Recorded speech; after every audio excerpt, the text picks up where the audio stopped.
Hi, it's Christina. I'm here with Bernard. Bernard, tell me about yourself. Hello, my name is Bernard. I go by Bernie, and I have successfully gotten over addiction to speed. Okay. So you said that you've gotten over an addiction. How did it start? Well, about 18 months ago, I was starting a new job.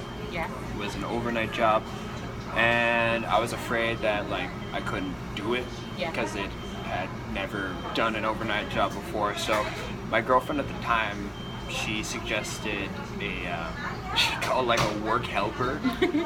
Okay. It was speed, methamphetamine. Yeah.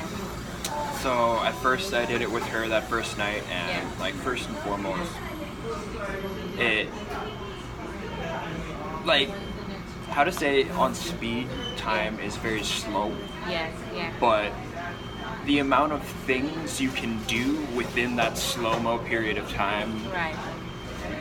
and the precision with which you can do it, it makes you feel like you have superpowers. Yes. Yes. And I've even heard other people call it superpowers in a pill. Yeah. Yeah. So I digress.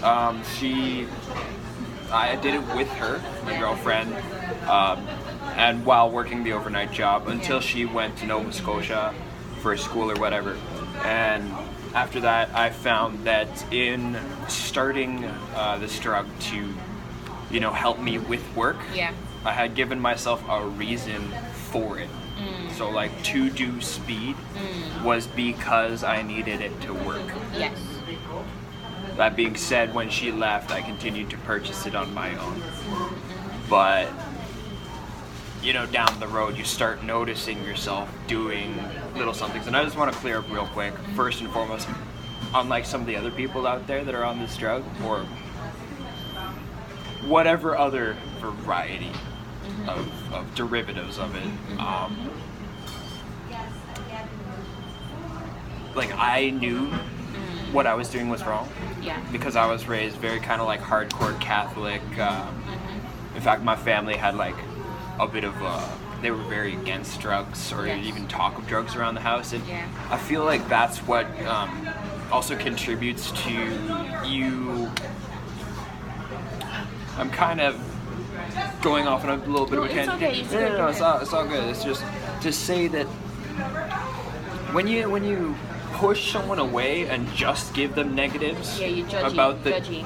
about the drugs, Yeah. especially if you know they are doing it, Yeah. Yeah. they get that enough from everyone, everywhere. Right. Right. So they're gonna look for support from anyone. Yes. And Yes. guess who's gonna give them that support is people who do those drugs. Yes.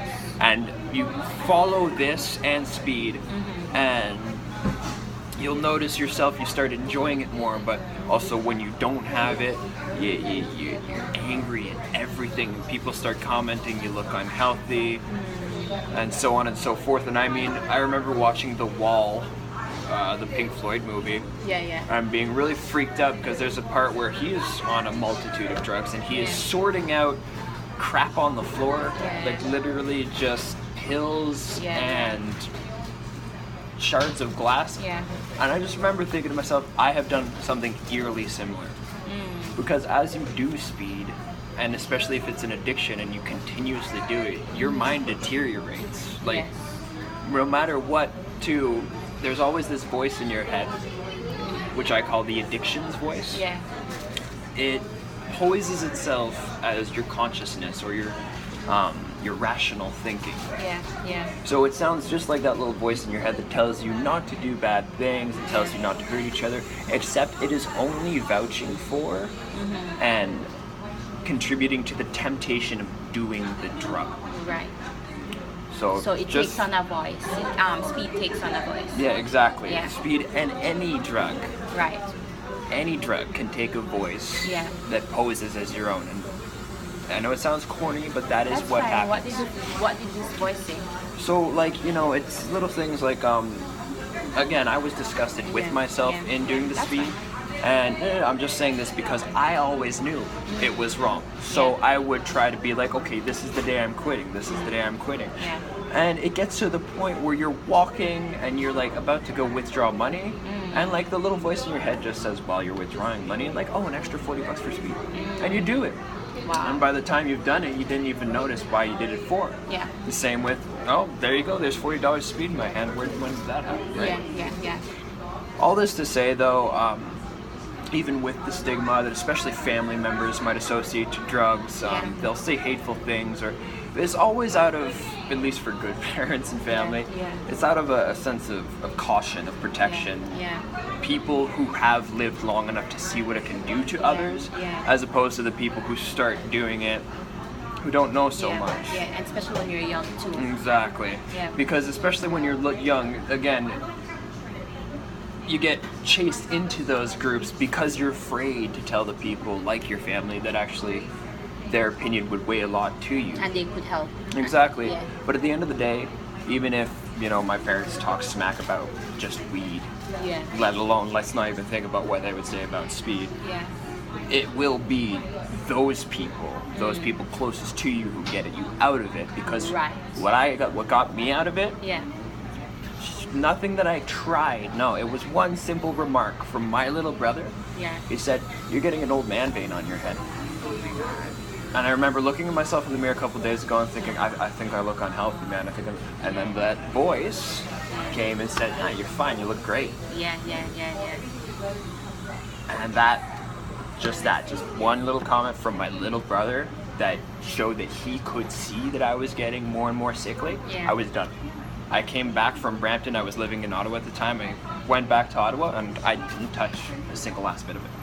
So how has your recovery been going? Did you go to rehabilitation? No, unfortunately I can't afford rehabilitation. That being said, it really lies in your willpower, but also in knowing why you're doing it. I mean, if you just quit because people said so, and you didn't really get the message that you are harming yourself and people around you, even if you're not noticing it, that is what's happening, then all the amount of willpower towards quitting in the world won't help you. Yeah. You have to be able to,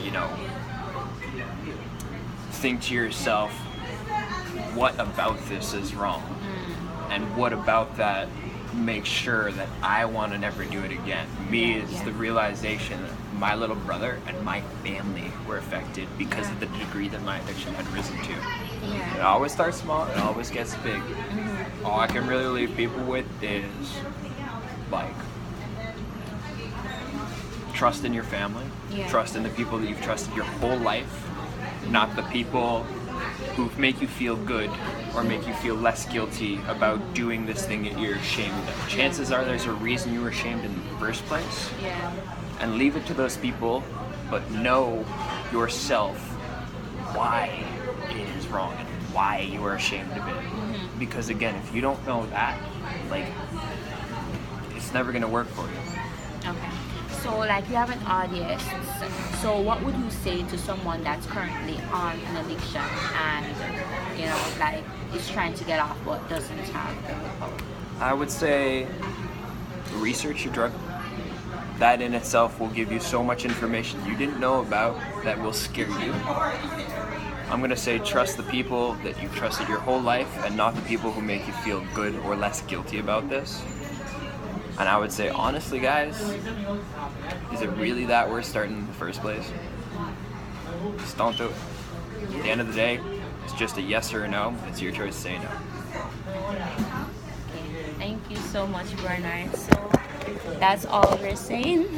That's all we're saying. So Bernard is here. He's wonderful. Thank you so much, sir. It's okay to feel single. It's never okay to be alone. Continue being successful. God bless.